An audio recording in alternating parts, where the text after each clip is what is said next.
Ya, bismillah. Assalamualaikum warahmatullahi wabarakatuh. Innal hamdalillah nahmaduhu wa nasta'inuhu wa nastaghfiruh wa na'udzu billahi min shururi anfusina wa min sayyiati a'malina. May yahdihillahu fala mudilla lahu wa may yudlil fala hadiya lahu.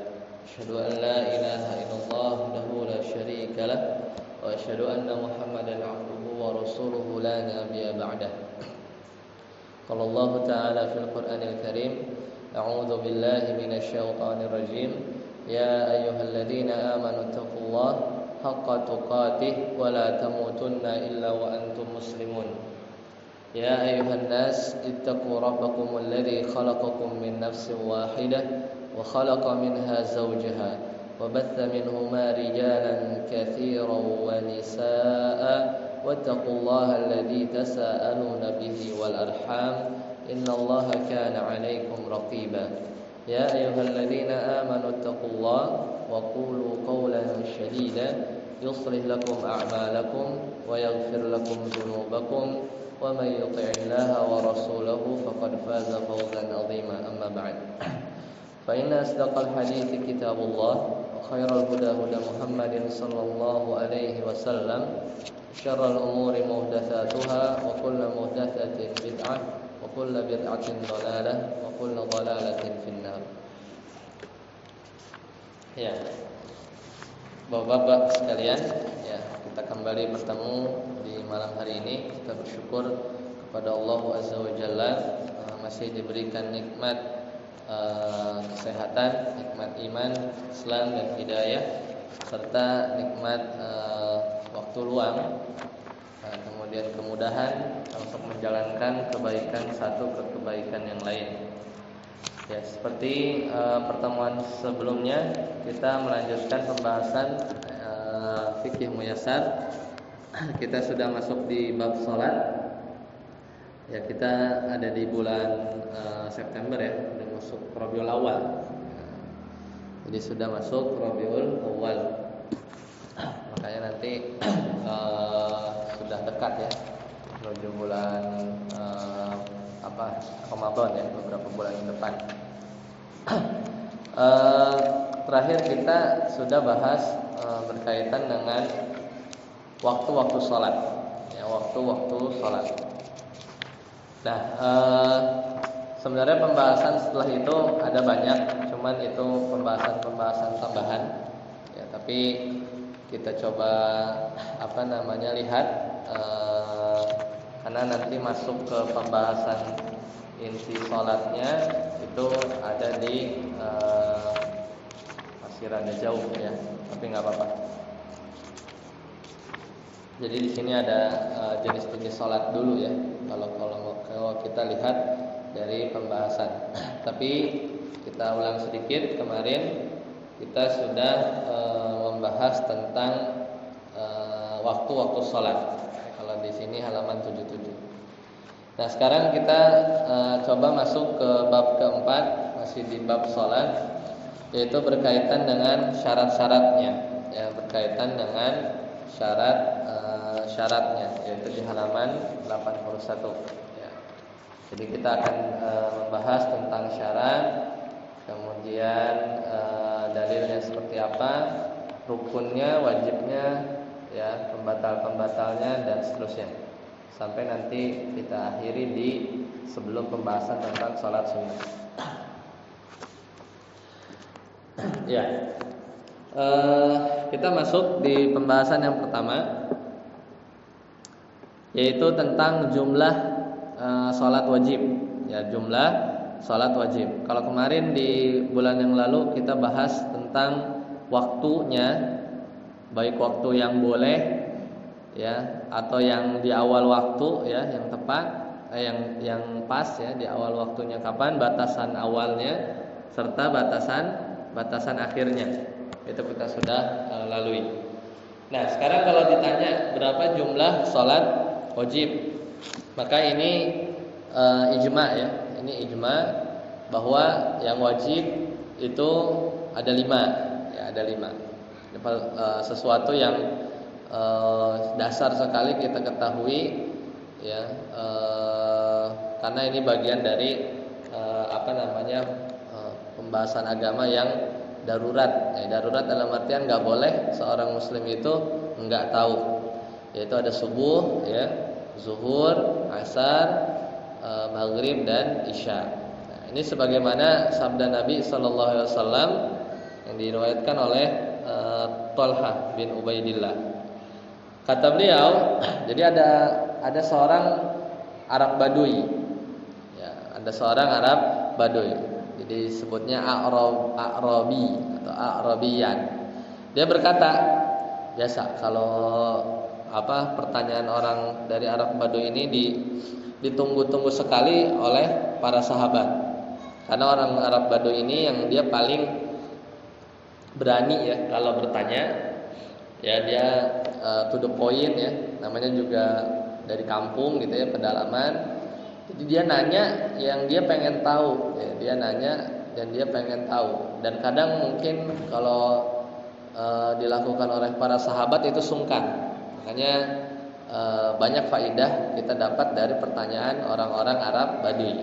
Ya Rasulullah, madza faradallahu alayya minas shalah. Jadi apa yang diwajibkan atas aku dari salat? Maka Nabi berkata, khamsu shalawatin fil yaumi wal laila. Ada 5 ya, ada 5. Jadi salat yang wajib itu cuma 5. Nah, selesai. Kemudian sekarang pertanyaan selanjutnya, siapa yang wajib salat? Ya, siapa yang wajib salat? Di sini ada jenjang-jenjangnya. Ya, sini ada jenjang-jenjangnya. Tapi intinya itu seorang yang muslim. Karena nggak sah orang yang kafir itu sholat, nggak bisa. Ya, mau sholat juga nggak diterima. Kemudian berakal. Kenapa? Karena dia harus sadar di ibadah sholat ini ada niat. Dan niat ini pasti dapat dilakukan hanya oleh orang-orang yang berakal. Ya, adapun yang tidak atau yang terganggu maka dia nggak bisa berniat. Ya, dia tidak bisa berniat. Dan juga nggak boleh wanita yang sedang dalam haid ya, atau nifas. Nah, kasus beda ketika anak-anak ya. Jadi anak-anak itu memang baru dianjurkan mulai yaitu di umur berapa? 7 tahun. Jadi bagusnya menjelang 7 tahun itu sudah mulai disonding ya. Entah sering dibawa ke masjid gitu ya. Tapi belum dipaksa ya, karena belum sebelum 7 tahun tuh ya inilah pengenalan bacaannya, kemudian tata caranya. Dan Nabi syariat kita memberikan waktu hingga 3 tahun sampai boleh dipukul, yaitu di umur 10 tahun. Jadi sebenarnya di bawah 7 tahun itu SD ya, TK gitu, nggak bisa kita takut-takutin sama dosa ya. Nanti kamu dosa ya? Belum dosa ya, belum dosa. Tapi juga berikan kesan yang kesan pertama yang baik gitu ya terhadap sholat. Sholat itu adalah sesuatu yang menyenangkan. Ya, jangan sampai membuat trauma sehingga anak malah dari kecil karena perilaku orang tuanya keliru gitu ya, akhirnya dia malas atau takut atau menganggap sholat itu menjadi beban. Makanya kata Nabi sallallahu alaihi wasallam, rufi al-qalamu an salasah. Jadi diangkat pena, maksudnya pencatatan kebaikan atau keburukan dari 3 golongan. Ya, maka diantaranya adalah salah satu dari 3 itu adalah wa anis sobi hatta yahtalim. Dari anak kecil ya sampai dia ihtilam. Yahtalimu itu artinya mimpi ya basah, ya, mimpi basah artinya balik. Nah, di sini syarat wajib sholat itu balik. Jadi kalau belum balik belum berdosa ya, belum berdosa kalau meninggalkan sholat tersebut. Tapi memang harus dididik bahkan minimal itu 3 tahun ya sudah mulai disonding ya, seperti itu. Nah, kemudian syarat sah salat. Ya, apa syarat sah salat? Kalau di kitab ini disebutkan ada 9 ya, disebutkan ada 9. Di antara syarat sah salat adalah Islam tadi ya, karena nggak boleh seorang yang kafir itu salat, nggak sah ya, karena dia belum berislam. Kemudian berakal ya, karena dengan akal tersebut seorang manusia itu bisa terkena taklif. Taklif itu adalah pembebanan syariat ya, pembebanan syariat. Sebenarnya bukan beban ya, pokoknya kita sudah punya tanggungan kewajiban-kewajiban yang berjalan atas diri kita sendiri.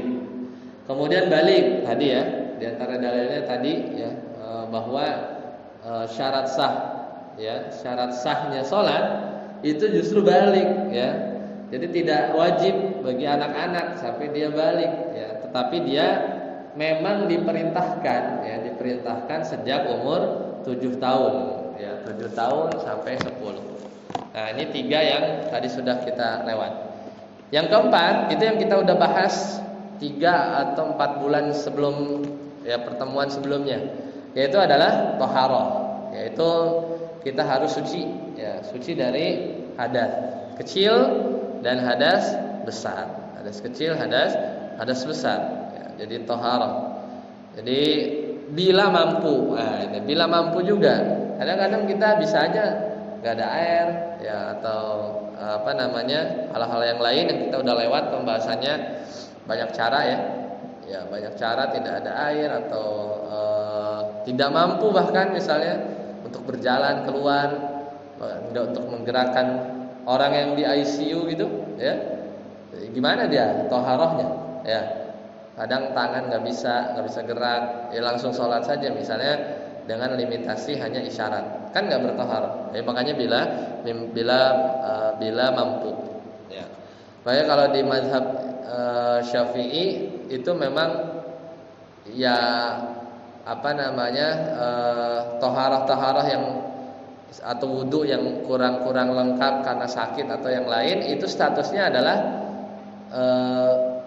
ijza saja. Maksudnya ijza itu adalah boleh sholat aja ya, karena waktunya sudah masuk. Tapi tetap aja secara taharahnya enggak sah ya, secara taharahnya tidak sah karena tidak sempurna. Tapi ya darurat ya, tapi darurat. Adapun di sini disebutkan secara umum dari hadis Ibnu Umar radhiyallahu anhuma, bapaknya itu Umar, anaknya Abdullah radhiyallahu anhuma, kata beliau Rasulullah SAW bersabda, la yaqbalullahu salatan bighairi tuhurin. Allah tidak menerima salat ya tanpa bersuci ya, tanpa bersuci. Jadi Islam apalagi? Islam berakal, baligh, thaharah ya, 4 ya. Islam berakal, baligh, thaharah. Selanjutnya yang kelima, udah Islam, akal, baligh, udah thaharah, dia mau sholat zuhur jam 10 ya belum lah ya, nggak sah karena jadinya sholat duha ya. Islam iya, berakal iya, baligh iya, udah wudu ya, mau sholat apa Pak? Zuhur lah baru jam 10, berarti nggak sah juga. Berarti diantara syarat sah sholat adalah kudu masuk waktu ya, waktu yang udah kita bahas di bulan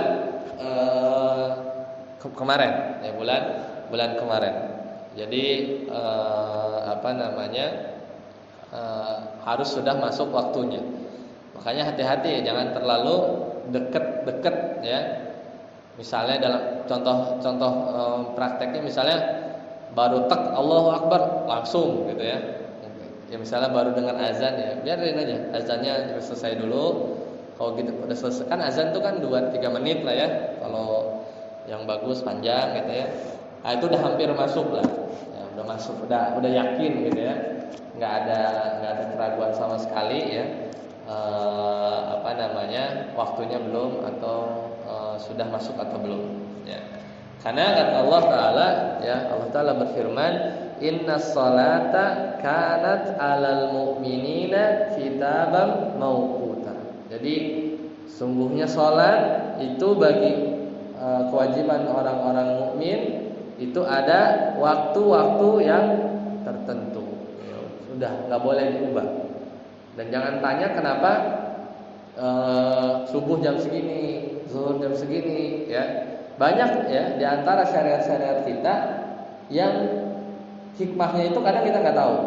Makanya ini adalah ujian atau hikmah dari kisah Nabi Adam, ya. Ketika beliau tergoda gitu ya untuk tidak memakan buah yang Allah larang. Ya. Di antara hikmah dari kisah itu adalah ya nggak setiap ibadah itu mesti kita tahu hikmahnya. Kadang kita ibadah itu sifatnya ta'abudi, ya benar-benar ta'abud aja beribadah, ya benar-benar beribadah. Makanya karena setan tahu bahwasanya manusia atau titik bisa digoda itu adalah ketika seorang hamba itu diperintahkan sesuatu hal oleh Allah atau yang Maha Kuasa, sedangkan dia nggak tahu kenapa sih, gitu kan? Kenapa sih, gitu ya? Ini nggak boleh ini, gitu ya? Akhirnya setan masuk kan? Masuk menggoda Nabi Adam, ya dari sisi itu. Kemudian yang kedua, dia kabarkan satu hal yang kebalikannya, udah makan aja, gitu ya.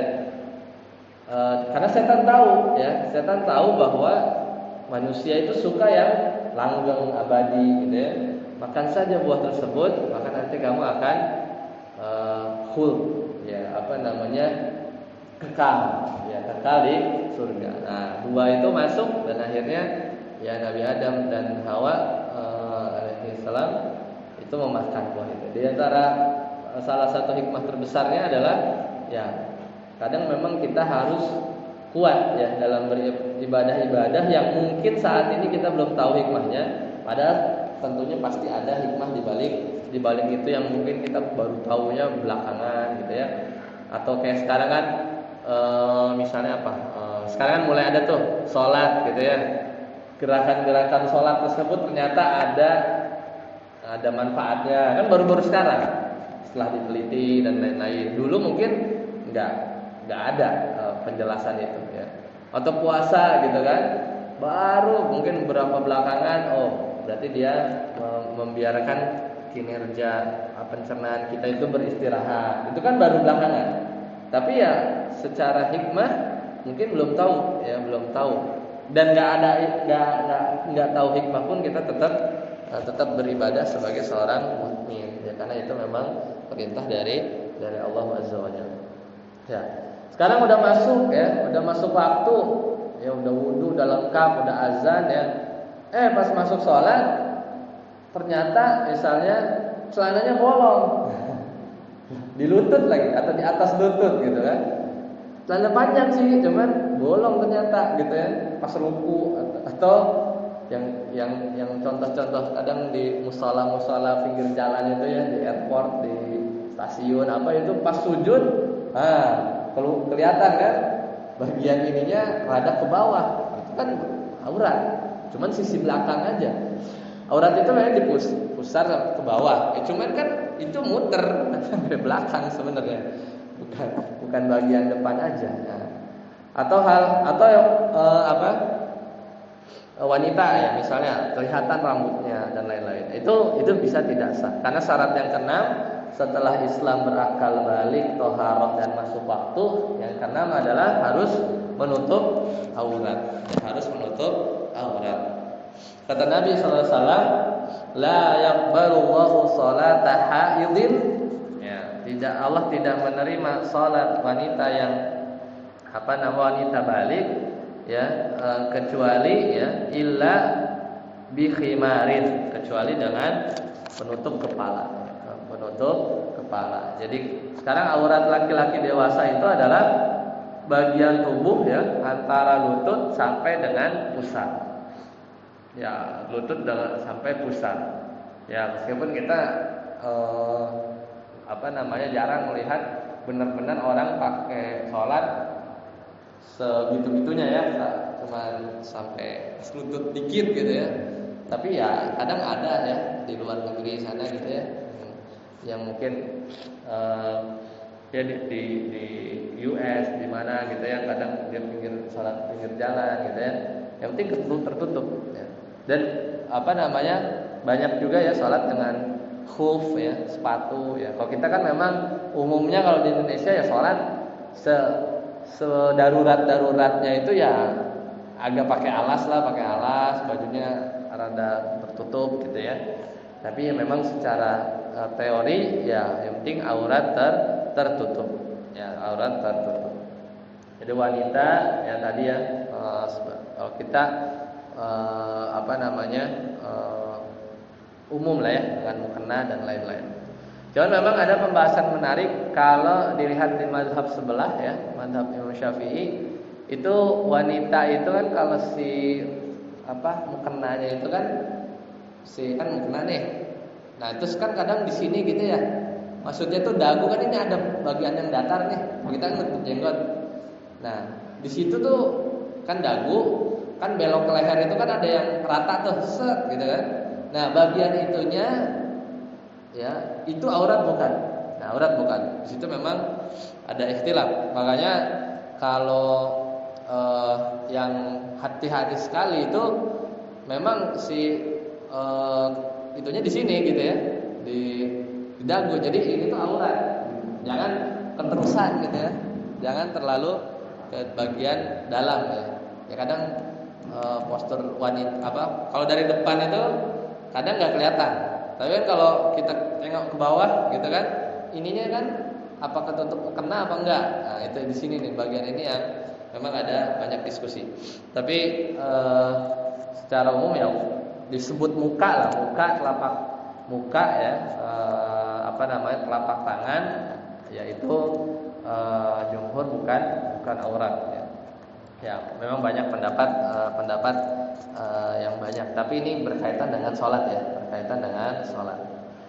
Karena pun yang pakai cadar ketika sholat dibuka, ya kecuali memang di situ banyak lalu lalang ajnabi ya, atau laki-laki yang bukan mahram. Jadi sudah 6 ya, dengan yang ke-6 itu adalah menutup aurat. Kemudian yang ke-7 adalah menjauhi najis ya, menjauhi najis. Di mana? Pertama di badan kita, badan dulu nih, badan. Ya, badannya jangan sampai ada najis gitu ya. Kemudian yang kedua, bajunya ya. Di badannya enggak, tapi di bajunya ada, sama aja ya. Kemudian tempat sholatnya. Ini tempat sholatnya. Ya, bila mampu kalau di sini di mazhab Hambali bila mampu. Kenapa? Karena kalau di mazhab Syafi'i itu enggak aci ya kalau ini tuh kontak dengan sesuatu yang najis. Maksudnya misalnya ini kan ada 2 nih, gitu ya. Kita sholat di sini nih, yang di slot pertama. Tapi dia kan secara bendanya atau si alas itu kan nyambung nih, set gitu kan, ke slot kedua. Di sini jatuh gitu ya, apa kayak gitu ya, najis gitu, kotoran apa gitu ya. Tapi dia tuh langsung kontak dengan slot yang ini kan. Ini kan satu lembarnya kan nyambung kan. Nah, itu nggak bisa, itu nggak sah jadi sholatnya. Ya, sampai sebegitunya. Kalau di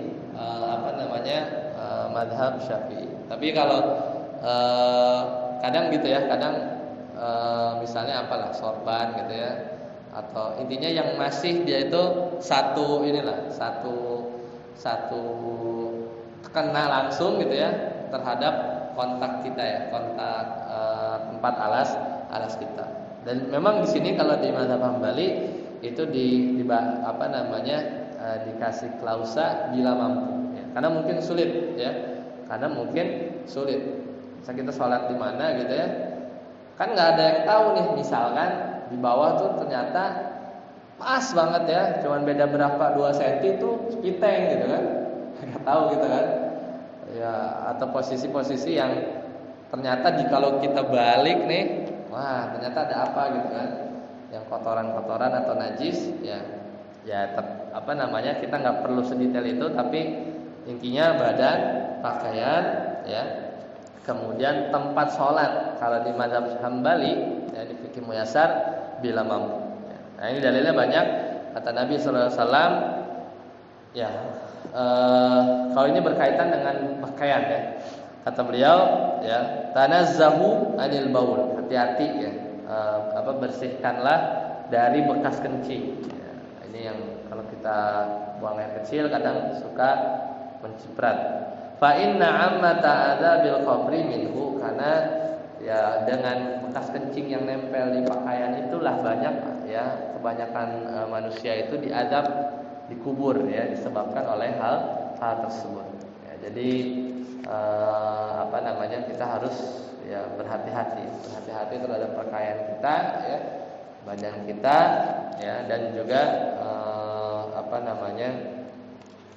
tempat, ya, dan tempat sholat. Nah, jadi sekarang sudah masuk, ya, Islam, berulang, ya, biar hafal. Islam, akal, balik, toharah, masuk waktu, ya, kemudian tutup aurat, ya, tadi, ya, udah rapi, ternyata sananya bolong, ya, udah lengkap tutup aurat, ternyata tempat sholatnya, ya, yang ada najisnya, nggak bisa juga, ya, nggak bisa juga. Termasuk case yang tadi, kalau yang berkontak langsung itu, misalnya kita lagi sujud, kita punya balita pakai pampers, ya, pakai pampers kan, dia ternyata di situ udah ada isinya, udah ada pipis atau mungkin kotorannya, dia naik aja, pluk gitu kan, berarti langsung kan kena sih, kita nggak kena langsung, tapi kena pampersnya, nggak nembus sih kan, dia kan nggak bocor gitu, ya. Ya itu kalau di mazhab Syafi'i batal, ya, batal sholatnya. Makanya kalau di kajian yang Anda pernah dengar, misalnya di Muhammadiyah gitu, ya, di himpunan mereka, enggak, itu pokoknya inilah. Kita juga kayak sampai seperti itu enggak, ya. Maksudnya yang penting kelihatan gitu, ya, kelihatan banget di saat toto ngompol, ya, itu kan jelas gitu, ya. Tapi kalau yang gitu kan kita nggak tahu, ya. Tapi kalau di mazhab Syafi'i itu cukup hati-hati. Makanya kalau di mazhab Hambali ini dibatasi dengan bila mampu, karena memang indikasinya sulit, ya, sampai sedetail itu. Nah, pas sholat, ya, Allahu Akbar gitu, ya, ternyata dia salah madhab, ya, salah madhab. Dia madhabnya kebalikan, ya. Nah, berarti apa? Syarat yang ke-8 adalah, di antara syarat sah salat adalah menghadap kiblat. 100% harus pas, nggak boleh koma-koma derajat dikit, enggak. Pokoknya arah kiblat, ya, arah kiblat. Mencong-mencong mau diukur-ukur, oh ini kok beda 0,1, enggak. Pokoknya arah kiblat, ya, arah kiblat, ya. Enggak mesti persis, ya. Bahkan kalau kita di wilayah Indonesia arah barat, ya, arah barat, agak serong ke kanan kalau di sini, ya. Kemarin saya baru pulang kemarin malam dari offshore, posisi di Natuna. Itu ya ke kiri saya, ya kan? Dia kan udah lewatin Katulistiwa kan. Oh, kita kan di Jawa, barat kanan gitu kan, agak kanan dikit gitu, ya. Karena Saudi di situ. Cuman ya kalau kemarin saya di arah Natuna, ya, Laut Cina bukan, sekarang nggak nyebutnya bukan Laut Cina Selatan lagi, ya, karena bukan punya Cina, ya. Laut kepulauan Laut Natuna Selatan. Karena kalau disebut Laut Cina Selatan makin diakuin sama Cina. Jadi, nah itu arahnya kalau lihat matahari sih kemarin sholat saya ya agak ke sini gitu, ya, agak ke kiri gitu, ya. Jadi intinya arah barat, arah kiblat.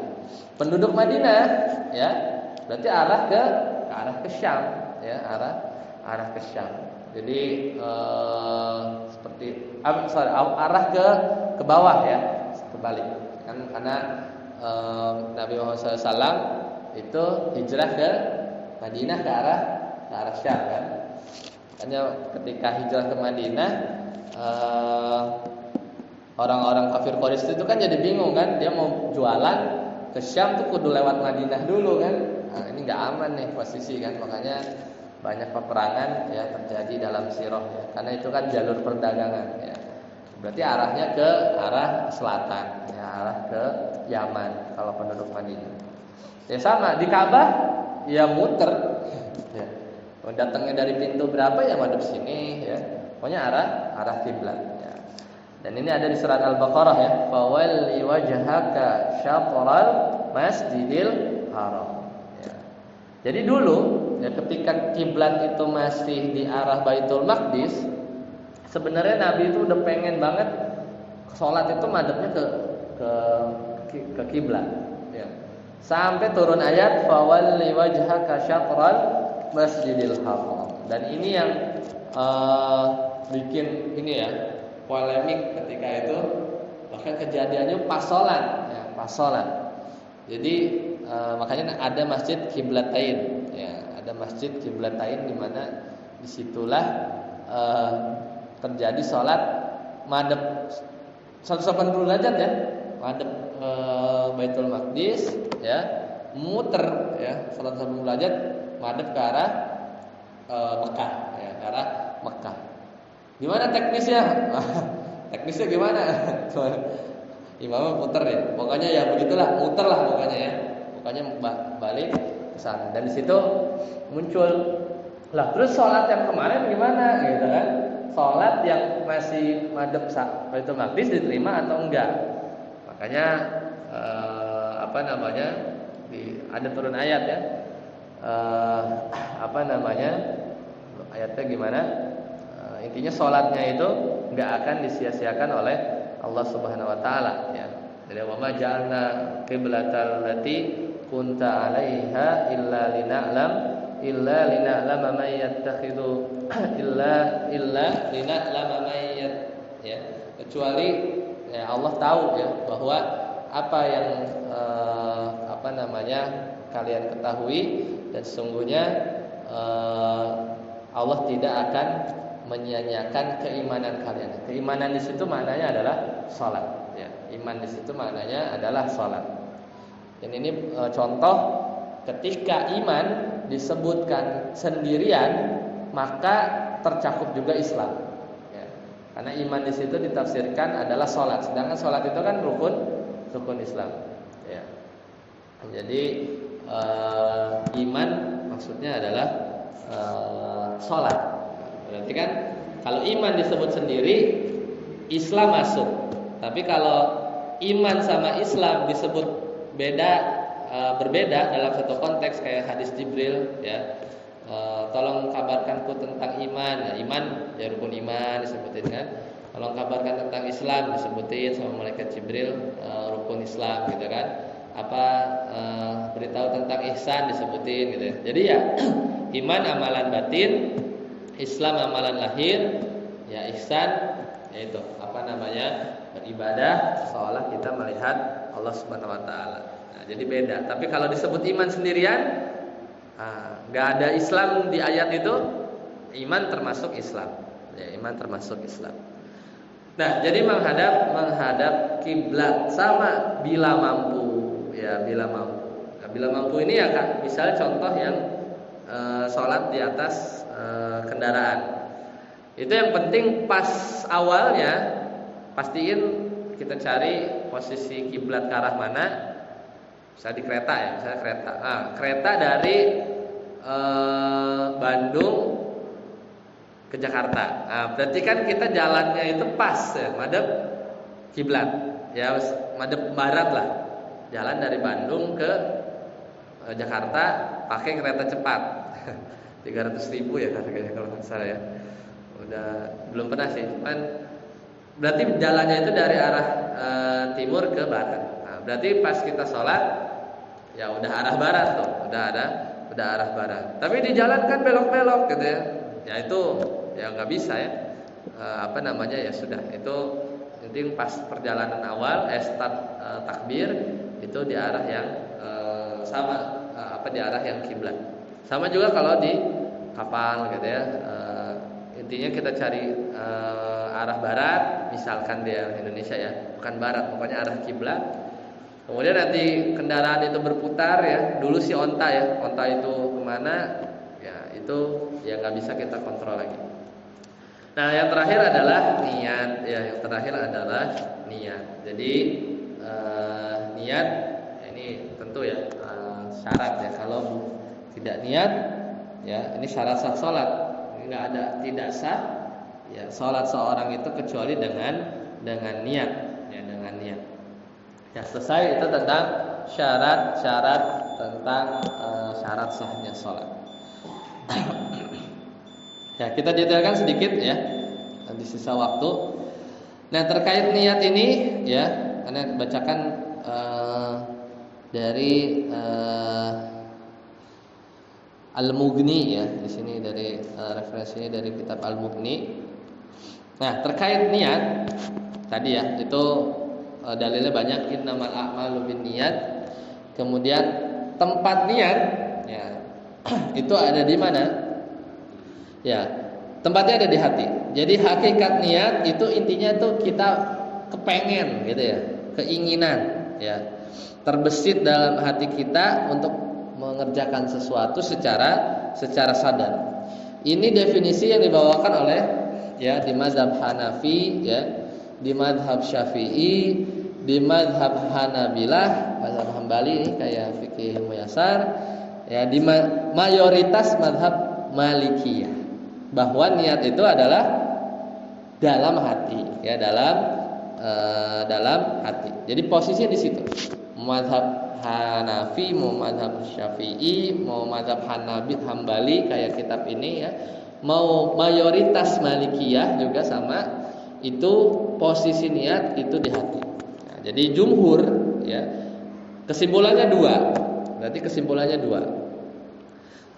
Dari definisi itu berarti lisan ya tidak ya lazim, tidak mesti maksudnya mewakili niat yang ada dalam hati. Misal ini kasus ya, karena kan hati, tapi nanti kita bahas kalau yang niat itu bukan niat, ada talafus ya. Talafus itu pengucapan.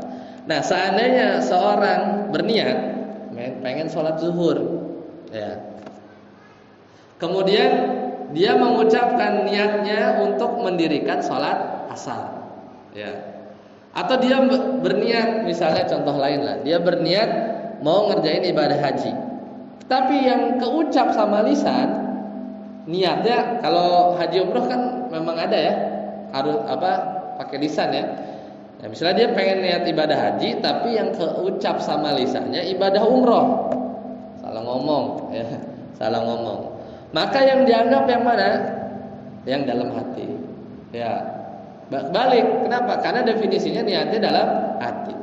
Misalkan ya, kita sholat zuhur. Ya. Ada orang mau sholat zuhur. Niatnya sholat zuhur. Misalnya pas, ini terlepas melafazkan niat hukumnya apa ya? Anggap misalnya boleh. Kemudian dia bilang usolli fardu asri. Nah, tapi dia niat zuhur, cuman dia ngomong misalnya terlepas dari hukumnya ya, usolli fardul asri gitu ya, aku berniat sholat asar. Yang dianggap asar apa zuhur? Zuhur lah, karena posisinya dalam hati.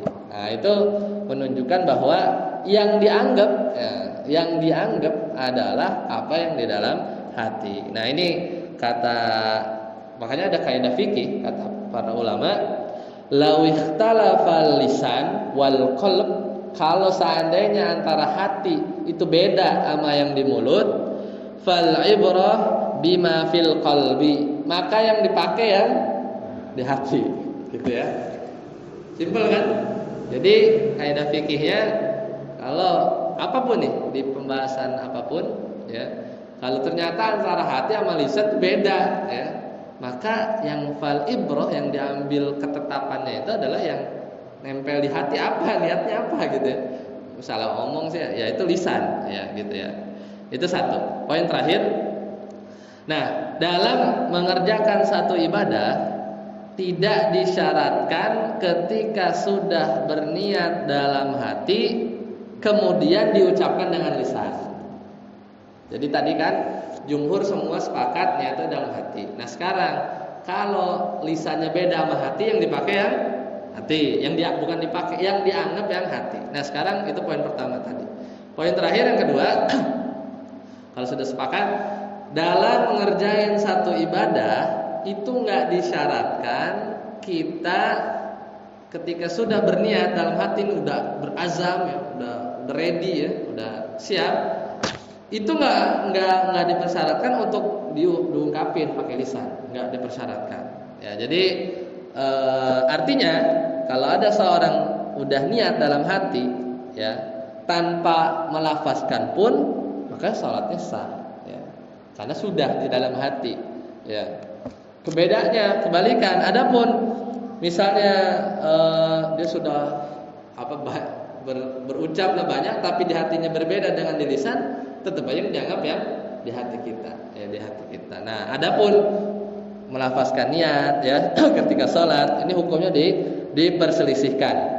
Sebagian menganjurkan, sebagian memakruhkan, sebagian menganggap boleh. Tadi apa? Menganjurkan, berarti menganjurkan ya, istihab.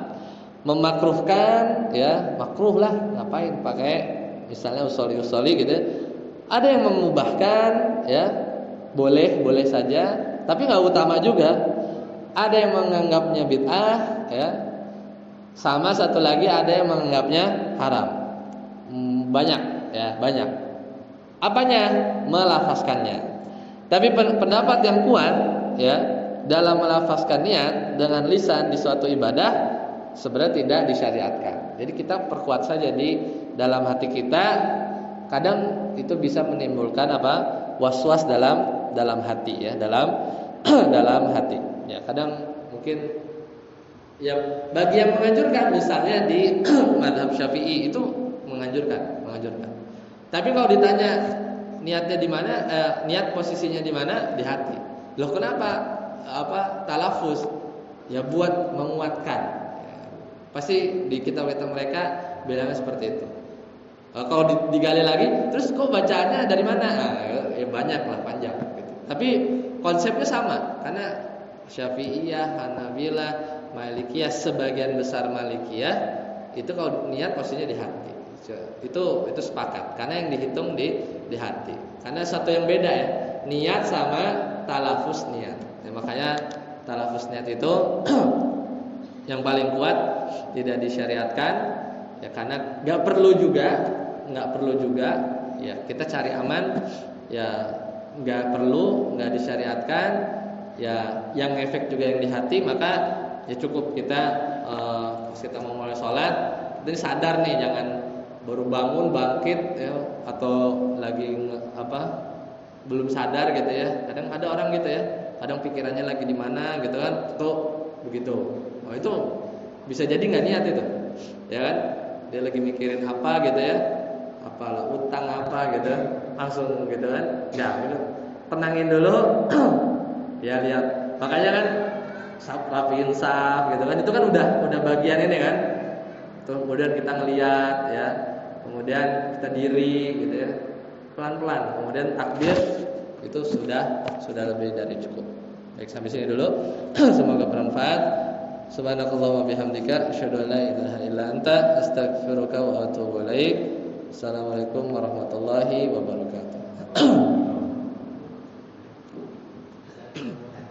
Oh ya, silakan.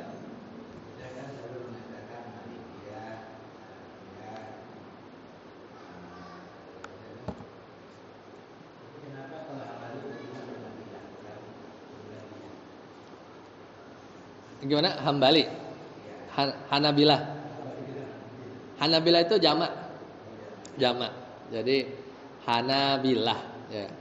Kan Hambali itu kan Hanba, nun sama ba kan iklab kan. Jadi sebutnya pakai mim, Hambali. Cuman kalau orang-orang yang mengikuti mazhab Hambali jamak kan, wazannya mafail. Jadi Hanabilah ya. Mazhab Hambali. Itu iya isim jamak Hanabilah.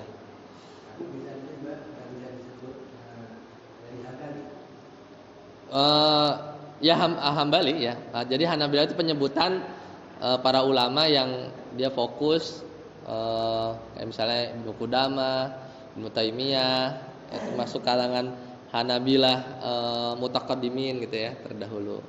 Hanabilah akhir-akhir ini ya contohnya di syekh-syekh di Saudi gitu ya.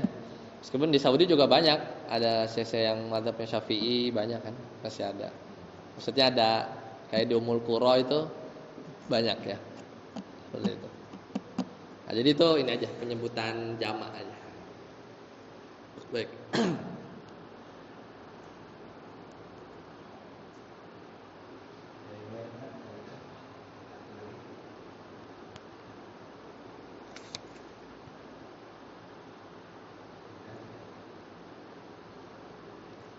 Ya, baik. Di sini dulu ya. Assalamualaikum warahmatullahi wabarakatuh.